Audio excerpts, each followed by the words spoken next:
Еве, денеска сме тука заедно со директорот на Јавно предпријатие за државни патишта, господинот Коце Трајановски, и со мештаните од околните села од поранешна општина Клечовце на увид каде што претходно беше извршена реконструкција на патната траса која што спаѓа во категорија на државни патишта од Клечовце до Белјаковце. Направивме увид, работите се веќе завршени, остануваат уште некои ситни детали. Во оваа прилика сакам да искажам благодарност до менаџерскиот тим на Јавно предпријатие за државни патишта и менаџерскиот тим на Јавно предпријатие Македонија пат, што наидоа на разбирање на барањето на општина Куманово да се реконструира оваа патна траса, а претходно од нас по апел на граѓаните кои што живеат во овој дел на општина Куманово стигна голем број на барање и апели да се реконструира оваа траса која што претходно беше за жал најголем дел уништена поради изградбата на пругата Куманово-Белјаковци, употреба на тешки возила и машини. Ова е еден добар позитивен проект, особено за овој дел на општината, кој што е можам да кажам, еден од позапоставените и стопански неразвиени, претежно се занимава со земјоделско производство. Благодарам на граѓаните на разбирањето и на трпението, а секако и општина Куманово и државните институции и владата ќе продолжиме да инвестираме во неразвиените делови на државата, а со тоа и во неразвиените делови на општина Куманово. Еве, денеска сме тука на пуштање во употреба на овој регионален пат кој што го гради Јавното предпријатие државни патишта. Значи, тука сме заедно со градоначалникот на општина Куманово, господинот Максим Димитриевски, тука и пратеникот по собранието на Република Македонија, Бране Петрушевски, тука е заменик директорот на Македонија пат, исто така и директорот во кабинетот господинот Љузим. Исто така, тука се и од претставителите на местните заедници на овие населени места. Реков, големо е моето задоволство со оглед на тоа што доаѓајќи нааму гледам дека навистина ова е еден прекрасен крај, едно плодно земјиште, блиску до општина. Се направи пругата во Белјаковце и со тоа мислеа луѓето дека запра активностите, меѓутоа еве со овој пат ние сакаме и автопатски да го поврземе овој дел од Куманово. Кој што кажа градоначалникот, ние сега инвестираме и во не само во автопатиштата, туку и во регионалните и локалните патишта, бидејќи факт е дека во Македонија се тие запоставени и една од причините кои што луѓето се иселуваат, се иселиле до овие села е претежно поради недобра инфраструктура, патна и железничка инфраструктура, што еве сега е доказ дека тоа се поправа. Ме радува гледајќи дека луѓето се враќаат полека во овие краишта. Значи, овој пат е меѓу Белјаковце и Клечовце, тука и до Езенци, и тука се другите села. И многу е важно што е патот оди на кај Кратово. Значи, ова е практично регионален пат што го поврзува и Куманово со Кратово. Овој пат е во должина од околу 6 километри, значи меѓу овие две населени места.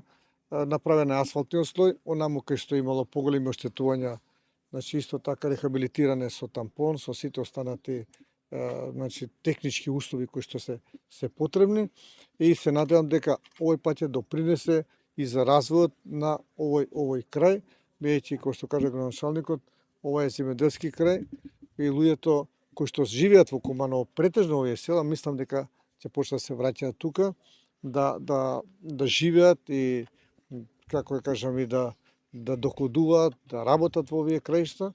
Ние како Јавно предпријатие државни патишта, врз основа на нашата програма, ова е во програмата за 2025 година, и направен договор со Јавното предпријатие Македонија пат. Имаме некаде околу 30 милиони евра, од кои што околу 300 милиони ни се предвидени за реконструкција, рехабилитација и поправка на овие локални патишта.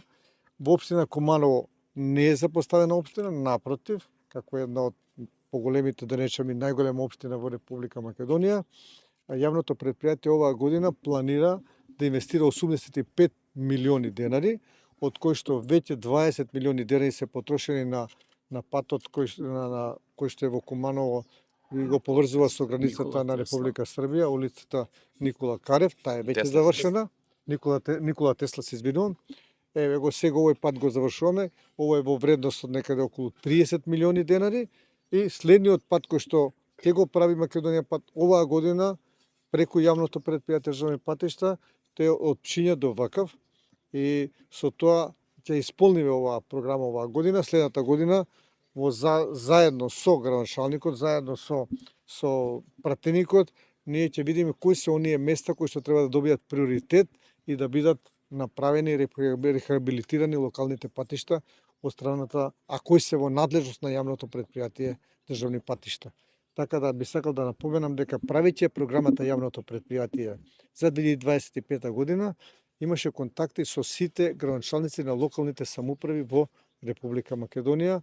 Исто така беа пратениците, населението и така да се одредија приоритетите за 2025. Истата процедура ќе биде за 2026. С тие тешки камиони, све скршен пат е бил за нигде, а било е понапред, нели, асфалтиран, среден, тоа е било 2001 годину, нов асфалт. Али поради много скршен дупки не може да се вози и тражимо од Македонско железницу да се обнови поново, да се направи овој пат. И така да со свите преко општина Куманово, преко Скопје, све сме тражиле помош и еве дојдомо до градење на овој наш пат. Многу ни е драго на директорот од Македонски патишта, Коце Трајановски, нашиот градоначалник од Куманово Максим и сви други установи помогнале са ни да дојдеме до убав пат. Поврзување ги сви села до Кратово. Многу ни е драго, убаво направено, среден од ланц. Колку жители има село Довезенце, колку живи куќи има? Ми сме биле овдека преко 200 жители, а моментално имамо околу 50 домакинства што стално живи, а имамо 82 викендице направено што дооди по двојца или четворица, да кажеме, со унучиња и така да ни е богато село, убаво село, лепота. Над 400 метра одека лево, туј тече крива река, богата, со воду, плаже, живот убав, све добро.